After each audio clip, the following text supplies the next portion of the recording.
Hello friends. Today I'm going to read a letter written by Bhagat Singh to his friend and revolutionary comrade Sukhdev. The significance of this letter is that just a few days before Bhagat Singh threw bombs in the Central Legislative Assembly of Delhi, he wrote this letter as his explanation to some of the complaints made by Sukhdev on Bhagat Singh's personality and his ideas. Another significant aspect of this letter is that he deals with the issue of love. In this letter, he wrote on 5th of April 1929, and he went to throw bombs in Central Legislative Assembly on 8th of April 1929.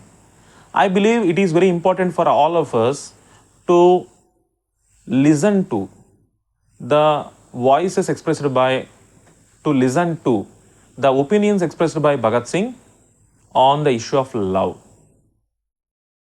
Now I start the letter. Now I am going to directly read from the letter written by Bhagat Singh to Sukhdev. These are the words of Bhagat Singh. Dear brother, by the time you receive this letter, I will be gone, going to a far off destination. Let me assure you that I am prepared for the voyage in spite of all the sweet memory and in spite of all the charms of my life here. Up to this day, one thing pinched in my heart, and it was this, that my brother, my own brother, misunderstood and accused me of a very serious charge, the charge of weakness. Today I am quite satisfied. Today, more than ever, do I feel that that was nothing but a misunderstanding, a wrong calculation.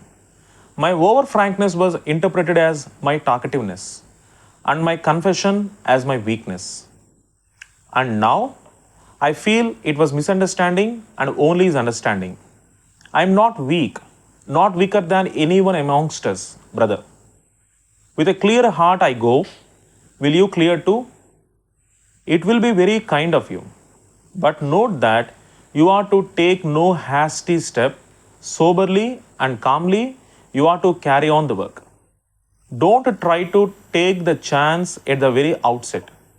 You have some duty towards the public, and that you can fulfill by continuing this work. And that you can fulfill by continuing this work. By the way, I may say that, I say that I cannot help arguing once again my case in the matter under discussion. Again, do I emphasize that I am full of ambition and hope and full of charm of life. But I can renounce all at the time of need, and that is the real sacrifice. These things can never be a hindrance in the way of a man, provided he be a man.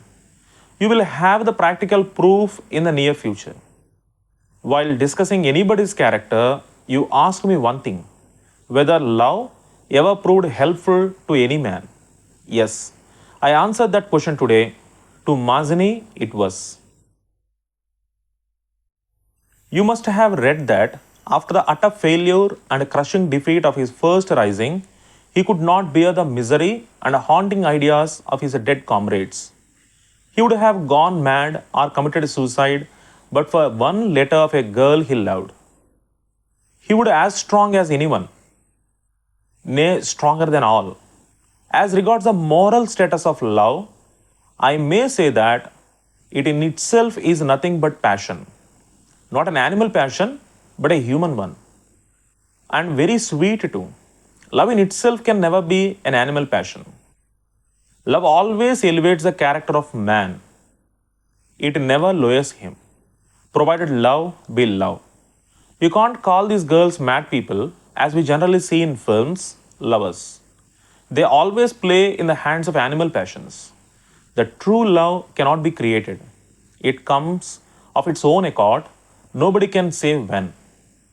It is but natural, and I may tell you that a young man and a young girl can love each other, and with the aid of their love, they can overcome the passions themselves and can maintain their purity. I may clear one thing here. When I said that love has a human weakness, I did not say it for an ordinary human being at this stage where the people generally are, but that is most idealistic stage when man would overcome all these sentiments, the love, the hatred, and so on. When man will take reason as a sole basis for the when man will take reason as the sole basis of his activity. But at present, it is not bad, rather good and useful to man. And moreover, while rebuking the love, I rebuked the love of one individual for one, and that too in idealistic stage. And even then, man must have the strongest feelings of love, which he may not confine to one individual and may take it universal. Now, I think I have cleared my position. One thing I may tell you to mark, we, in spite of all radical ideas that we cherish, have not been able to do away with the over idealistic Arya Samajist conception of morality. We may talk glibly about all the radical things that can possibly be conceived, but in practical life, we begin to tremble at the very outset. This I will request you do away with. And may I, without fear at all, the misapprehension in my mind, request you do kindly lower the standard of your over idealism a bit, not to be harsh to those who will live behind and will be the victims of disease as myself. Don't rebuke them and thus add to their woes and miseries. They need your sympathy. May I repeat that you, without bearing any sort of grudge against any particular individual, will sympathize with those who need it the most. But you cannot realize these things unless and until you yourself fall a victim to this. But why I am writing all this? I wanted to be frank. I have cleared my heart. Wish you all success and happy life. Yours, Bhagat Singh. This letter makes three things very clear. First one, Bhagat Singh was an idealist. He wanted to create an equal society in India. For that, he wanted to end the British rule. For that, he wanted mass participation in the Indian national movement. That's the first thing. Bhagat Singh was an idealist. He wanted to create an equal society in India where the exploitation of man by man would be impossible. And for that, he believed British rule should be ended. But that was not enough for Bhagat Singh. Second point, even though Bhagat Singh was idealistic, he knew, like every other great national leader, that the national movement would not be successful in spontaneous, immediate, revolutionary movements in a day or two. It would need decades of passionate work among the masses, to be neglected, to be less cared about, to be completely forgotten, would be ordinary, would be normal for the revolutionaries. And now Bhagat Singh in this letter was giving instructions to one of his comrades that even when Bhagat Singh was not there anymore with his comrades, they should heed his voice and to do groundwork among the masses, preparing them for the grand revolutionary movement that would come after his death. Third thing we can learn from this letter was that even though Bhagat Singh was an idealistic revolutionary, he loved life the most. He wanted love. He wanted to be loved. He wanted to give love. But not only a single person, but to an idea, but to a nation, but to the entire people as a whole.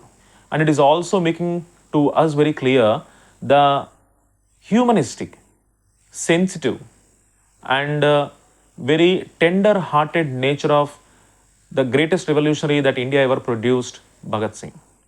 Thank you very much.